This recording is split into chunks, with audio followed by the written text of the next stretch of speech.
Друзья, добрый вечер. Московское время 19 часов 20 минут. Я веду запись эфира с Риттером Скоттом, знаменитым американским журналистом и военным экспертом. Famous American journalist. Ritter Scott. Hello, Mr. Scott. Здравствуйте. How are you doing? Everything is good here. Thank you very much. It's perfect. Our translator doesn't have any work. Because translator leaves a great deal to be desired, as a matter of fact. Да, у нас тут перевод такой необычный, но эфир спонтанный.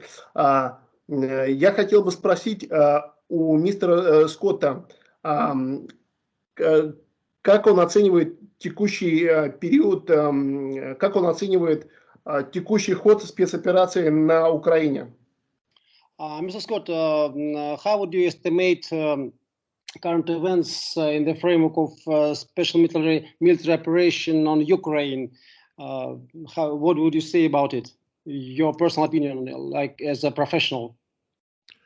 Well, what we're seeing is the culmination of a strategy on the part of Russia to demilitarize Ukraine. That was always a stated objective of the special military operation. Все, что мы видим, это достаточно продуманная стратегия России, которая ориентирована на то, чтобы демилитаризировать Украину на сегодняшний день. The conflict has been going on for 2 years. The Russian objective was never to conquer territory or to overthrow Kiev. The initial goal appeared to be to bring Ukraine to the negotiating table so that this war would be over very quickly. Изначально сама специальная военная операция продолжается уже 2 года, и у России ни в коем случае не было и нет цели захватить украинскую территорию, и цель является в том, чтобы принудить Украину к миру, к мирным переговорам. And if you look at history, you'll see that the Russian special military operation was a tremendous success from that standpoint because they did get Ukraine to the negotiating table. And by the end of March, they had what is called the Istanbul Communique, which was a nearly completed peace agreement that had Ukraine gone along with it, would have ended the war in April of 2022. И если мы сейчас немножко обратимся к истории, то мы поймем, что мы видим то, что России фактически удалось добиться того, чтобы усадить Украину за стол переговоров, и результатом чего стали стамбульские соглашения, и что вылилось уже в дальнейшие действия, которые имели место быть в апреле 2022 года. То есть в этой связи у России все получилось на 100%. Мы это должны признать. But as history shows, the Ukrainians rejected this agreement on the advice of Boris Johnson, the Prime Minister of Great Britain, who was likewise advised by the United States. And Russia had to adapt. This became not a short conflict, but a long conflict. A conflict where Russia now had to deal not just with the Ukrainian army, but with the military forces of the collective West, who poured hundreds of billions of dollars of military assistance into Ukraine. Однако Украина отказалась от результатов, достигнутых на этих мирных переговорах, и это произошло в первую очередь после вмешательства Бориса Джонсона, и в конечном итоге Россия была вынуждена вступить в противостояние не только с Украиной, но и со всеми западными странами, которые на сегодняшний день тратят миллиарды долларов на противодействие России. In order to make this adjustment to this new reality, Russia was compelled to do a mobilization, a partial mobilization. 300,000 reservists were called up. Russia was required to dramatically expand its defense industry production and put the nation on a war footing. This takes time. Чтобы соответствовать происходящим реалиям и отвечать на текущие вызовы, Россия была вынуждена объявить частичную мобилизацию, которая выразилась в призвании 300 тысяч военнослужащих и в переводе экономики на военные рельсы. And what we're seeing now is that the cumulative effect of Russia's mobilization has transformed Russia into the dominant military power on the battlefield. Russia has achieved strategic, the strategic initiative. It's controlling the battle from a tactical and operational standpoint. And Russia is winning the war. This is the reality on the battlefield today. И, скажем так, общим эффектом данных усилий России на поле битвы явилось то, что на сегодняшний день Россия стала доминирующей военной державой, где она одерживает победу за победой в рамках проведения специальной военной операции на поле сражений.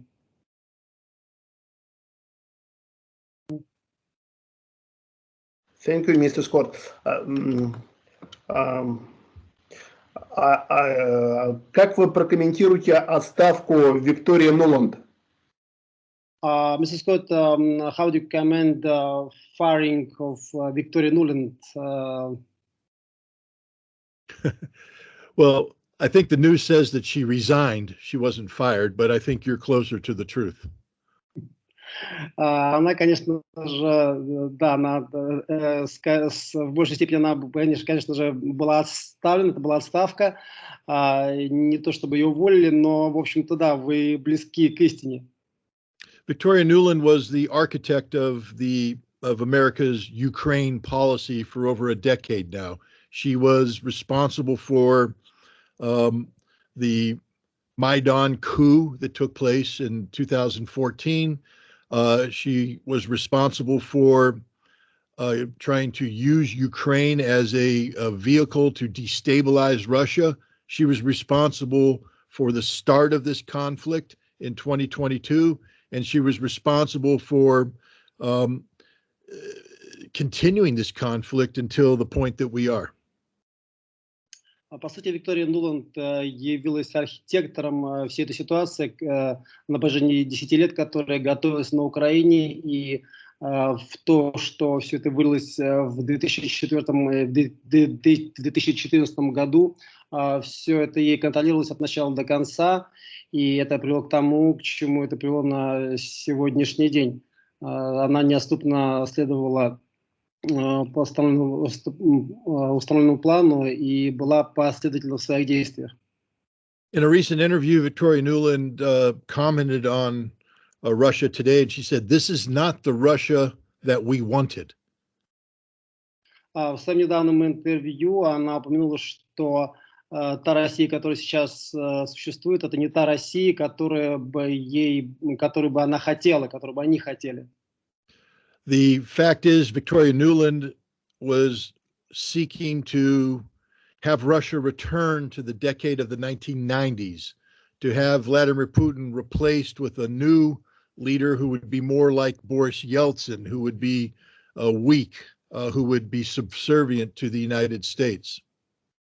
Виктория Нуланд крайне заинтересована в том, чтобы Россия вернулась в 90-е, чтобы такой политический лидер, как Владимир Путин, был бы заменен другим лидером из серии из серии Бориса Ельцина, который управлял страной в удобном формате для западных стран. But to be frank, Victoria Nuland's objectives have backfired completely. Today, Russia is an extraordinarily strong country. Its economy is very sturdy. Its leader is extraordinarily strong and independent. And it stands on the world stage as the equal of the United States. So her policy has failed. Но что мы имеем на сегодняшний день, это полный крах усилий Виктории Нуланд в данной сфере. И, по сути, сейчас Россия выдвигается на сцену как абсолютно равнозначный, равносильный игрок Соединенным Штатам, который определяет внешнюю политику в мире. And I think this is the problem. The Biden administration is facing the fact that its policy has failed and that there are consequences for this failure. And therefore, it is necessary for the United States to look for a different policy path. Victoria Nuland is not willing to make these changes, so she was asked to resign. Таким образом, на сегодняшний день администрация Байдена столкнулась с той ситуацией, когда их политика по отношению к России провалилась, и сейчас они столкнулись с вопросом, что же делать дальше, и именно поэтому было принято решение о подставке Виктории Нуланд, так как она не справилась со своими поставленными задачами, ее политика полностью целиком провалилась. Господин Скотт, как вы можете прокомментировать заявление президента Франции Макрона о возможном направлении французских войск на Украину? Mr. Scott, what's your attitude towards statement of Macron about sending French troops to Ukraine? How do you comment his intentions in this regard? Well, at first blush, you think that maybe Macron has become a comedian because he's telling extraordinarily bad jokes. But then you realize he's serious, and you realize how out of touch from reality this man is. На первый взгляд, конечно же, он воспринимается после такого заявления как дешевый комедиант, который нельзя воспринять всерьез, но потом, когда ты понимаешь, что этот человек серьезно заявляет о своих намерениях, ты понимаешь, что насколько человек этот далек от реальности происходящего в мире. The fact of the matter is, France doesn't have very many troops that it could send to Ukraine to begin with. Начнем с того, что Франция на сегодняшний день не имеет такого большого количества солдат, чтобы послать на Украину. At best case, France might be able to send 30, at most 40,000 troops. В лучшем случае на сегодняшний день Франция в состоянии послать на Украину 30 до 40 тысяч солдат. But these would be lightly armed troops. These would not be heavily armored forces, which means that they have no survivability on the modern battlefield. Более того, это будет только пехота, которая не предполагает серьезной поддержки и тяжелого вооружения. It would be impossible for France to logistically sustain these forces. Для Франции в данной ситуации будет совершенно невозможно обеспечить бесперебойную работу логистических военных цепочек. And the fact of the matter is, if France were to deploy forces of this size to Ukraine, they would all die. И правда состоит в том, что если бы Франция пошла на размещение своих войск на территории Украины, то они все бы погибли. So it's not a serious threat. It's a political statement. Таким образом, это нельзя расценивать как серьезную угрозу, это больше политическое заявление. He is trying to distance himself from the policies of the United States, where the United States had talked very strong about supporting Ukraine, but is abandoning Ukraine. And Macron is trying to set himself as a leader who won't abandon Ukraine. В своем заявлении Макрон пытается дистанцироваться от Соединенных Штатов, которые на слова говорят то, что они готовы поддерживать Украину, но не оказывают реальной поддержки. И на этом фоне Макрон хочет заявить то, что он готов реально помогать Украине. The The fact of the matter is, though, that Macron is abandoning Ukraine just as much as the United States is, because what he's proposing to do is impossible for France to do without committing suicide. А правда состоит в том, что Макрон также намерен бросить Украину на произвол судьбы, как и Соединенные Штаты, потому что в противном случае для Франции подобные действия будут равносильны суициду, если Франция всерьез будет реализовывать подобные заявления. Господин Скотт, скажите, пожалуйста, а почему Зеленский поменял Залужного на Сырского? Как вы считаете?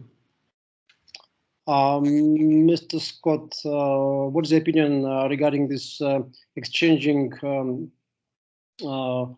Залужный to Сырский made by Zelensky?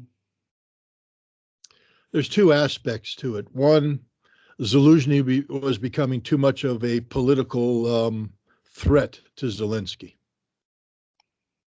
Здесь два аспекта. Первый аспект состоит в том, что Залужный превратился в серьезную политическую угрозу для Зеленского. So Zelensky needed to get Zaluzhny removed from the position that he held, so he could no longer be seen as a potential replacement for Zelensky. Zaluzhny had ambitions of becoming the next president of Ukraine. По сути, Зеленскому необходимо было удалить Залужного с политической сферы, потому что Залужный уже рассматривался как возможная замена Зеленскому, что его, конечно же, не устраивало. So now Zaluzhny is going to the United Kingdom, where he will be far away and easily controlled. И сейчас Залужного посылают в Великобританию, где он будет находиться, и там его будет очень легко контролировать. But Zelensky had to pay a very heavy price for this. Но Зеленскому за это пришлось заплатить очень высокую цену. Remember, when Zelensky first tried to fire Zaluzhny, Zaluzhny said no. Помните, что когда впервые Зеленский попытался уволить Залужного, Залужный сказал нет. And Zaluzhny was backed by Sersky and the other Ukrainian generals. И Залужный был поддержан Сырским и другими военными на Украине. And had Zelensky tried to fire Zaluzhny, there might have been a coup d'etat where the military took over the government. И если бы Зеленский продолжил бы свои резкие попытки удалить Залужного, то это могло бы привести к военному перевороту. This is why Victoria Nuland flew to Ukraine, and she had emergency meetings with Zelensky, Zaluzhny, Sersky, and she came up with the compromise that exists today. Именно по этой причине Виктория Нуланд срочно прибыла на Украину, чтобы разработать компромисс между Зеленским, Сырским и Залужным, чтобы не привести к подобной ситуации. But the price that had to be paid is that the generals now control Ukraine. Но цену, которую пришлось заплатить, это то, что сейчас, по сути, вышли на первый план генералы, которые вообще не контролируют Украину. All major decisions regarding the war are made by Sersky and the generals, not by Zelensky. Сейчас все решения, которые предпринимаются на военном театре, они осуществляются Сырским и генералами, но ни в коем случае не Зеленским. Zelensky is a figurehead. He exists as a symbol of leadership, but the real leadership has been transferred to the generals, and that's the price Zelensky had to pay. Зеленский фактически оказался в данной ситуации человеком с обложки, и реальная власть на поле боя принадлежит Сырскому и генералам. Это очень серьезная цена, которую пришлось Зеленскому заплатить. Мистер Скотт, а как вы считаете, а какое будущее вообще ждет Зеленского? Mr. Scott, what is your forecast towards future of Zelensky?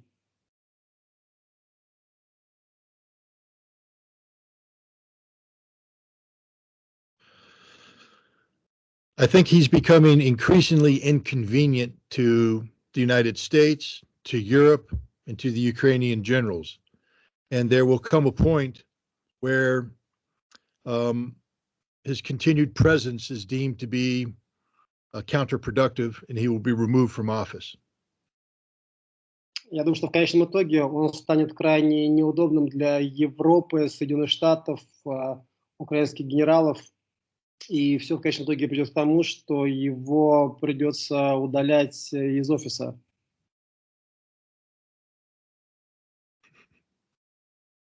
Мистер Скотт, как вы считаете, а когда украинская армия посыпется и побежит? Mr. Scott, what is your focus regarding the time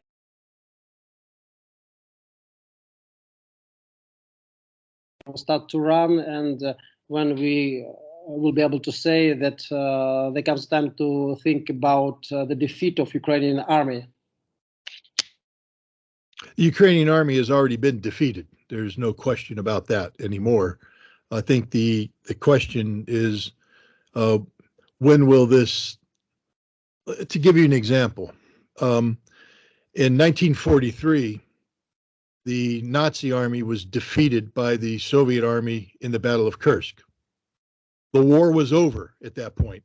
Everybody knew that Nazi Germany was going to lose, but it took almost 2 years for that defeat to become final. So today we have a situation where the Ukrainian army has been defeated. It cannot recover. The question is, how much time will it take for that defeat to become final? На сегодняшний день уже мы можем констатировать, что фактически украинская армия разгромлена, и в качестве аналогии мы можем привести Курскую битву в 1943 году, когда, по сути, уже немецкая армия прекратила свое существование, но потребовалось еще 2 года, чтобы это было уже всем окончательно ясно. Поэтому, как я уже сказал, по сути, уже украинская армия разгромлена, и вопрос только остается подождать, когда это все уже себя проявит.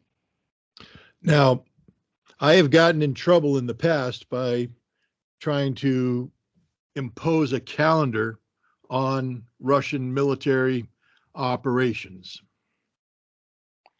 Я тут, у меня была такая привычка отслеживать по календарю проведения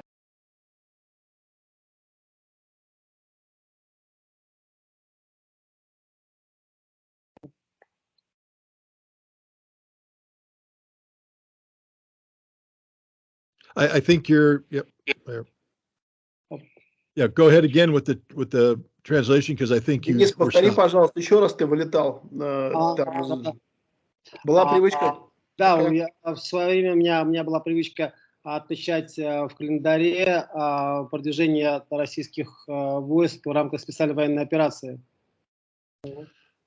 Now, I don't think the Russian general staff cares what Scott Ritter has to say about when the war should end.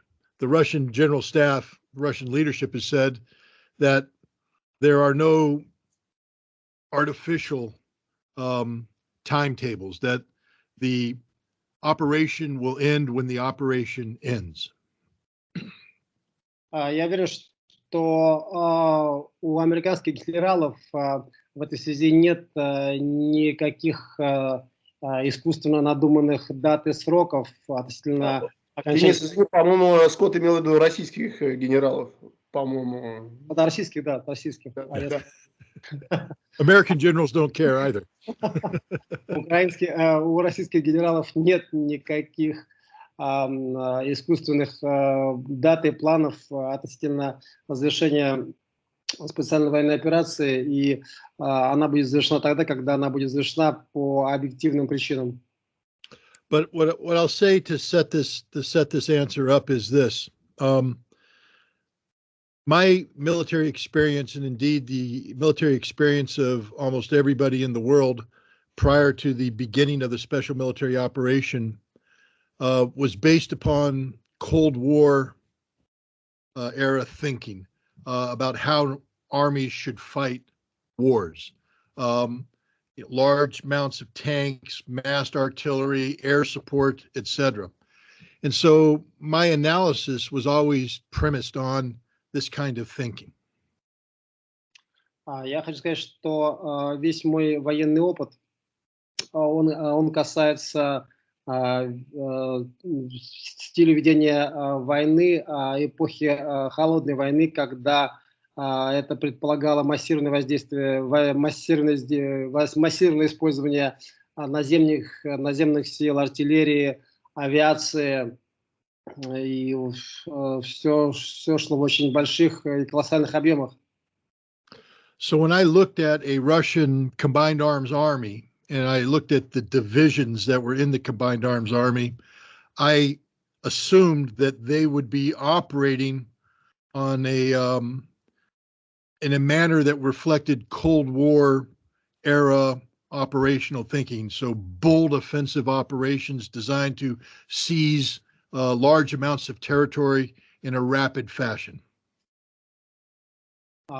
И то, что я сейчас вижу, это то, что Россия готовится к крупномасштабным операциям, которые имеют такой стиль, как вот напор буйвола, который в конечном итоге очень долго сначала очень долго готовит атаку, но потом он будет сносить все на своем пути.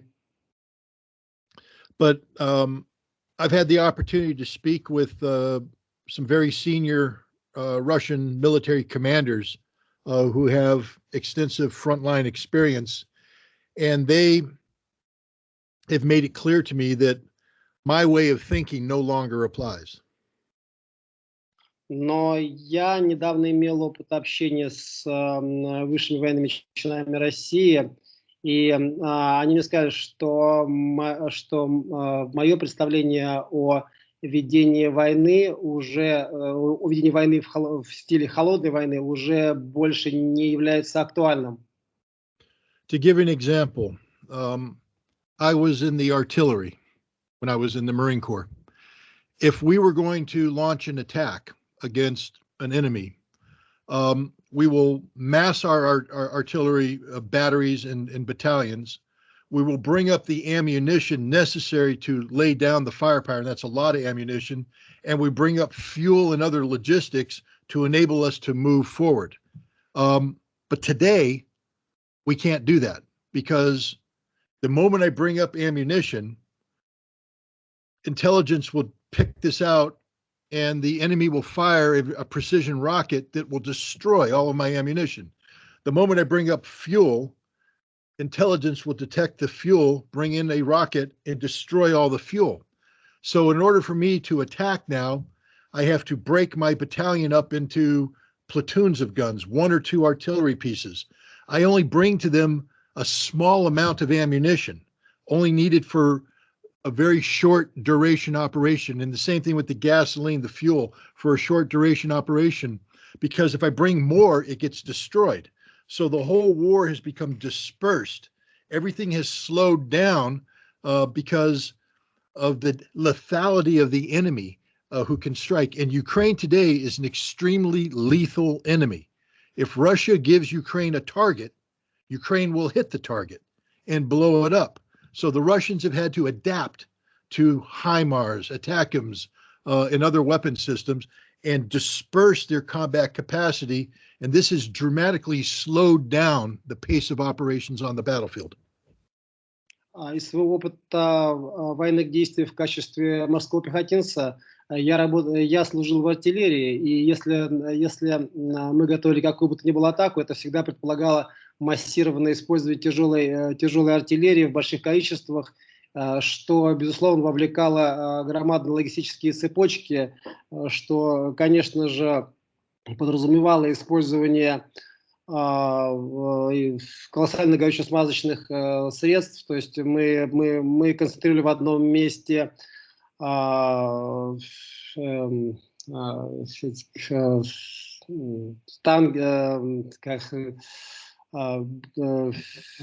людей, количество состава, много техники. Горючее для того, чтобы артиллерия могла продвигаться на всех направлениях. И сейчас это абсолютно не актуально, потому что как только вы в одном месте концентрируете большое скопление горючего и, соответственно, военной техники, то вы становитесь легкой добычей для различного рода высокоточного вооружения.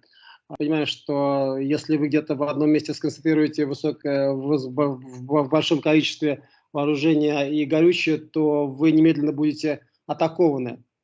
Поэтому сейчас, как мне объяснили, все существенно замедлилось, и все вот эти крупные соединения делятся на маленькие какие-то подразделения, которым ставятся конкретные задачи. Под эту конкретную задачу выделяется небольшое количество техники, небольшое количество людей, и, соответственно, снабжается также горючим, но все это делается в гораздо меньших объемах, чтобы не стать легкой целью для противника. The other thing that we have to take into account too is the role that's played by drones on the battlefield today. The war that I trained to fight in, we didn't have drones, not like they have today. Today, drones dominate every single facet of the battlefield. Drones are everywhere.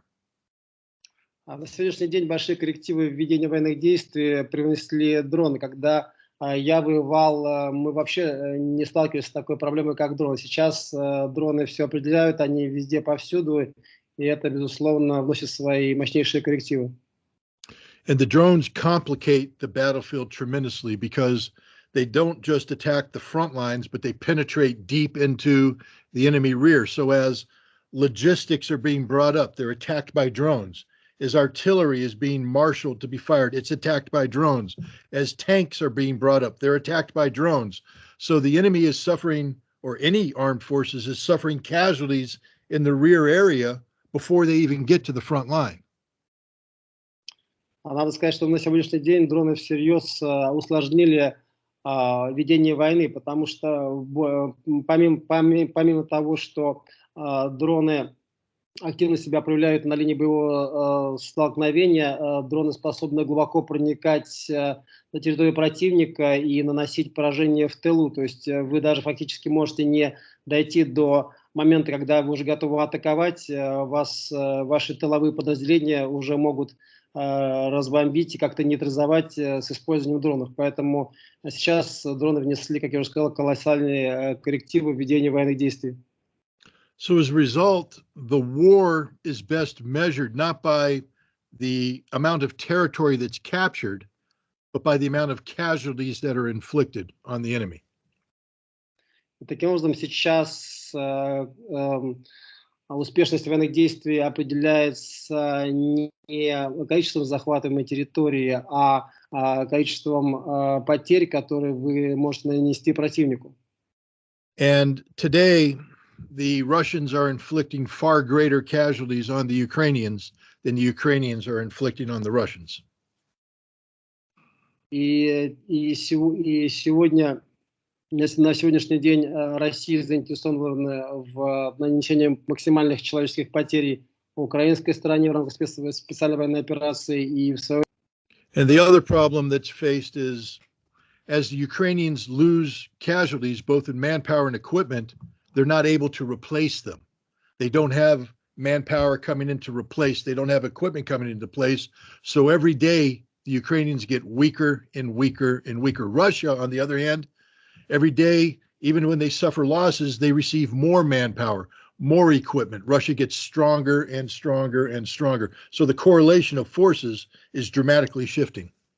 Я прошу прощения, Денис, по-моему, Скотт сказал, что украинская сторона несет гораздо большие потери, нежели чем российская. Украинская армия несет гораздо большие потери, нежели чем российская армия. Вот касаясь предыдущего тезиса. Да, пожалуйста, продолжай. Ну, собственно, сейчас Скотт внес эти корректировки. Но проблема для украинской стороны на данный момент состоит в том, что, неся потери в живой силе и технике, Украина не в состоянии это так эффективно компенсировать на поле боя, заменить, соответственно, живой силой и техникой, что себе может позволить российская сторона. День ото дня российская армия становится все сильнее и сильнее, потому что потери российской армии компенсируются в разы больше и эффективнее, чем это происходит с украинской стороны. And did Vitaly ask another question, or did I answer that question already? Да. У меня последний вопрос, господин Скотт, не про Украину. Как вы считаете, кто будет следующим президентом Соединенных Штатов Америки? So in our last question, Mr. Scott, what is your forecast regarding the next president of Ukraine? Ukraine or United States? Я спросил, кто будет президентом Соединенных Штатов Америки. Кто будет следующим президентом Соединенных Штатов Америки? Переволновался, Денис. Oh yes, of course. It's just an equal game. Equal game, yeah. You know, I remember 2016 and 2020 elections where Russia was accused of interfering with American presidential politics. So please understand the sensitivity of a question being asked by a Russian blogger about who's going to win. I don't want to be accused of helping Russia influence the American election. Okay, we understand, Mr. Scott. But I cancel this. I return this question. No, that's fine. Let me finish answering the other question, because I was giving a long explanation, but I want to make sure that I answer the question. I was trying to say that warfare has changed, and it requires a new thinking.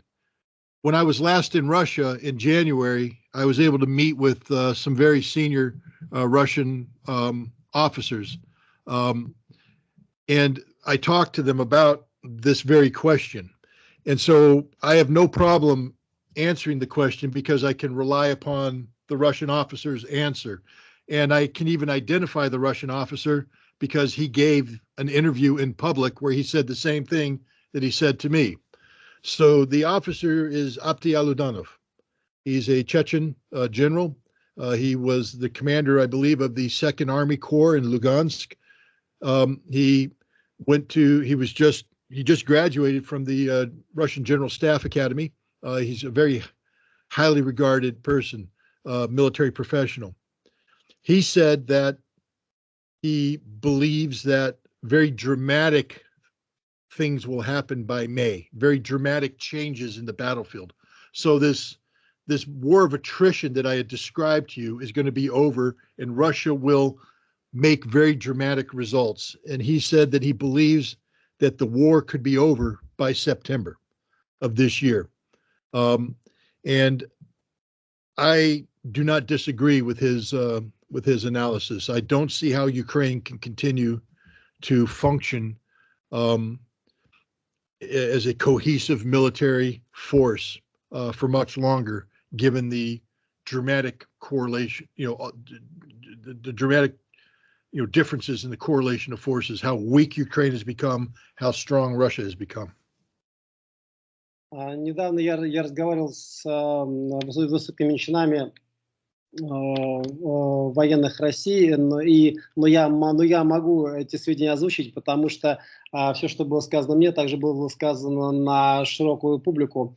И согласно их прогнозу, война начнет подходить к концу в мае, и уже финал наступит ориентировочно в сентябре, потому что сложно себе представить, как Украина вообще в состоянии будет проводить какие бы то ни было действия, учитывая сейчас теперешнее плачевное ее положение в военной и экономической сфере.